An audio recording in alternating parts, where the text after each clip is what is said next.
예수님의 이름으로 문안드립니다. 어느 날 한 나라의 왕이 갑작스럽게 죽게 되었습니다. 신하들은 왕의 시신을 앞에 두고 다음과 같은 대화를 나눴다고 합니다. 과연 우리 대왕님이 천국에 가셨을까 못 가셨을까? 모두가 고민하고 있을 때 수십 년 동안 가장 가까이에서 왕을 보필했던 신하가 입을 열었습니다. 수십 년간 바로 옆에서 제가 관찰해 본 결과대로라면 아마 대왕께서는 천국에 가지 않으신 게 분명해 보입니다. 의아하게 생각한 다른 신하들이 이유를 물었습니다. 그러자 그는 이렇게 덧붙였습니다. 살아생전 우리 왕께서는 멀리 출장을 가실 때에 단 한 번도 여러 날 정성스럽게 준비하시지 않고는 어디를 가신 일이 없으십니다.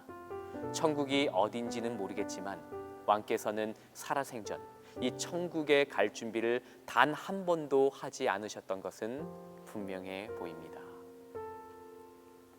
가장 가까이서 왕을 보필했던 왕의 신하의 말이었기 때문에 아무 대꾸도 하지 못했다고 하죠.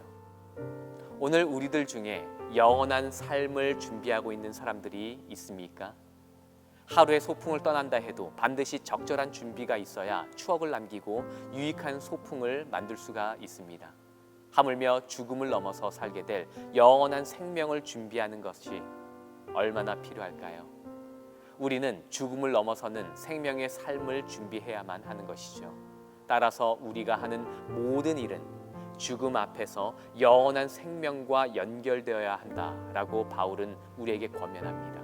디모데후서 4장 7절로 8절.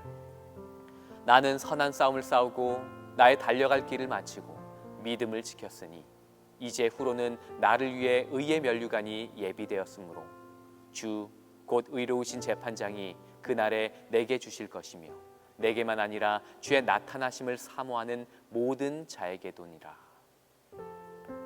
꽃이 아름다운 이유가 무엇입니까? 시들기 때문이죠. 시들기 때문에 더욱 가치 있게 되는 것입니다. 가짜꽃, 조화는요, 그 누구도 그것을 살리기 위해서 관심을 갖거나 신경을 쓰는 법이 없습니다. 그냥 두어도 되기 때문입니다.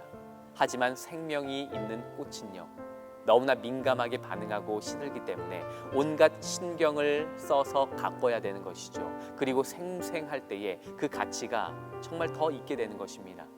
그 아름다움을 위해서 최선을 다해 가꾸게 되는 것이죠.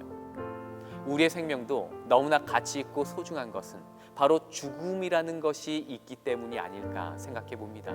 이런 소중한 생명을 영원토록 유지하는 방법은 오직 예수님께서만이 알려주셨는데요. 요한복음 11장에 있는 말씀.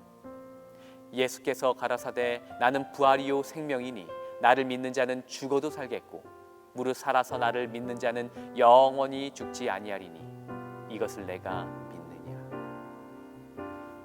에녹은 300년 동안 이런 부활 신앙을 믿음으로 살았기 때문에 죽음을 맛보지 아니하고 영원한 생명을 미리 경험하게 된 것입니다.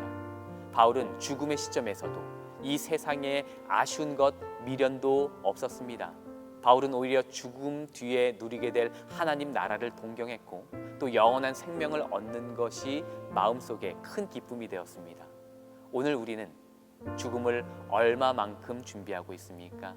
영원한 생명을 얻는 그 영광스러운 날을 기대하며 믿음으로 살고 있습니까? 이 땅의 것을 위해서만 사는 그런 성도가 아닌 예수님의 재림의 그날을 위해서 준비하며 사는 우리 모두가 되면 좋겠습니다. 기도하겠습니다. 살아계신 아버지 하나님, 예수님 다시 오심을 마음에 품으며 믿음으로 그날을 준비하며 살 수 있도록 도와주시옵소서. 예수님의 이름으로 간절히 기도합니다.